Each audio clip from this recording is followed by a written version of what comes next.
Hello everybody and welcome back to Red Eagle Politics. Make sure to like this video down below and subscribe to the channel if you are new. So we have a new report out of the announcement in the state of New Hampshire. Governor Sununu, popular governor, is not running for Senate in 2022. In fact, he's running for another 2-year term as governor of New Hampshire, which technically shores the state up in his column, which, again, is a little bit unexpected because a lot of people thought that he was going to run for Senate, but he was kind of waiting a little bit. A lot of people said it was because he didn't really want to polarize himself too early because it could hurt him.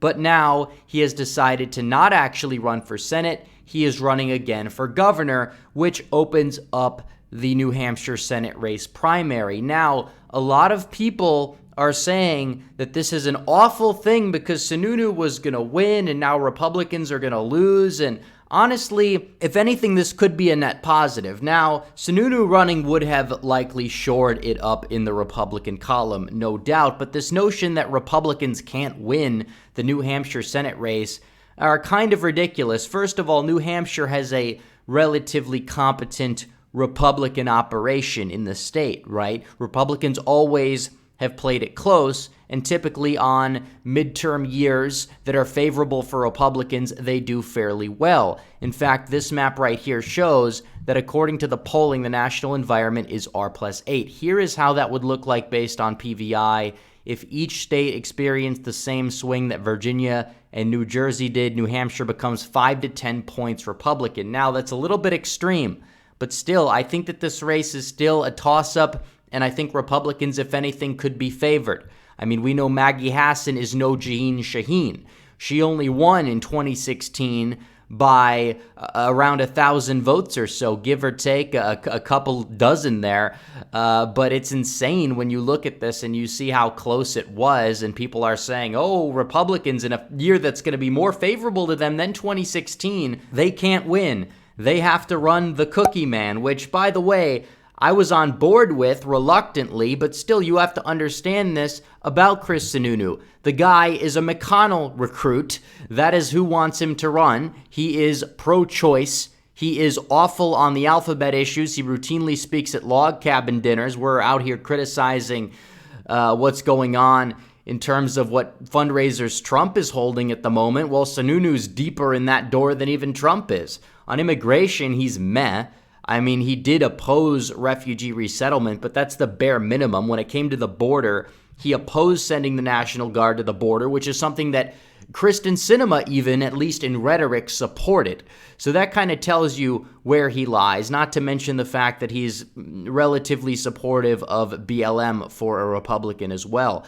And I know it's New Hampshire, it's not the most conservative state, but if anything, it's a libertarian state. We should look for somebody like a Rand Paul type to run. And this is true. And David Carlson had a good tweet earlier saying that people dooming about Sununu not running as if he is anything more than a center-right neolib. He's not that good, guys. He's actually pretty bad. New Hampshire will be competitive in 2022. Just got to get somebody worth salt in there. Run a Youngkin-style campaign, and it's an easy dub. And this is so true because nobody knew who the hell Glenn Youngkin was before even a couple of months ago in many cases, right? And he was able to go out there and dethrone a neoliberal establishment former governor, and you got to find the same thing at the Senate level here in New Hampshire. It's very possible. Who's it going to be? I don't know. We know that Kelly Ayotte has now declined. Sununu has declined, but Scott Brown said he's open to it. Scott Brown is better on immigration than Sununu, but when it comes to the issue of abortion, he was in Massachusetts at the time, but he was pro-choice, so he's not ideal either. So I don't know who's going to run. Don Bolduc is the current front runner if nobody else joins the race. But for all we know, we may see a candidate join. Maybe Corey Lewandowski. I don't know.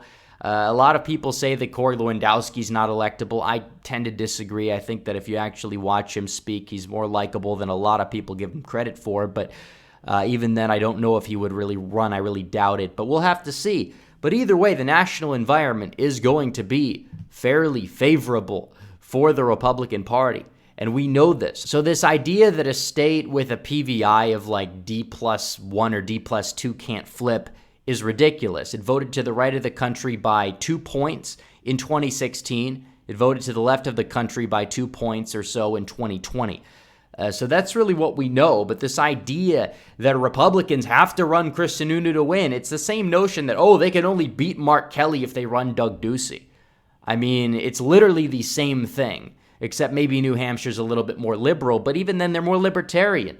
I mean, you got to find a more libertarian type candidate. I'm not really a libertarian, but that's why I say find like a paleo-libertarian type Rand Paul, maybe a little bit more conservative on a couple of issues, and have him be the nominee. Then I think New Hampshire could flip easily. So I don't want to hear anybody dooming. I think if anything, it could be a net positive at the end of the day, though I agree Sununu probably would have raised the margins up a little bit there. But I feel like these arguments are a little bit dumb. And look at this. Maggie Hassan is underwater by 47 points with independents. It's not like she is unbeatable. It's really not. She's not popular. She's not Jeanne Shaheen. She's not even like Mark Kelly level in Arizona, and his approval rating has dipped significantly. So this notion, oh, Republicans can't win in New Hampshire, really? Really? They can't beat somebody with a 33% favorable rating?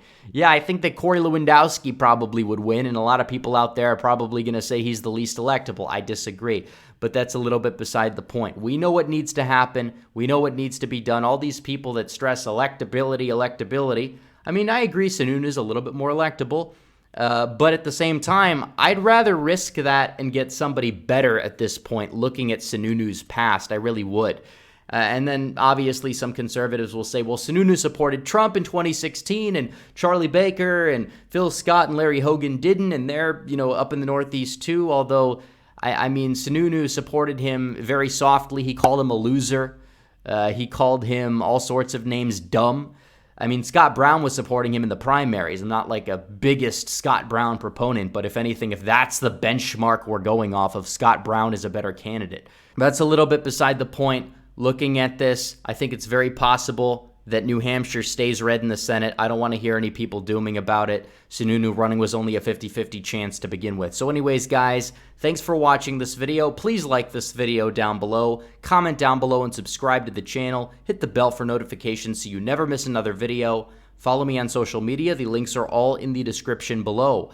As always, guys, thanks for watching. Red Eagle, out.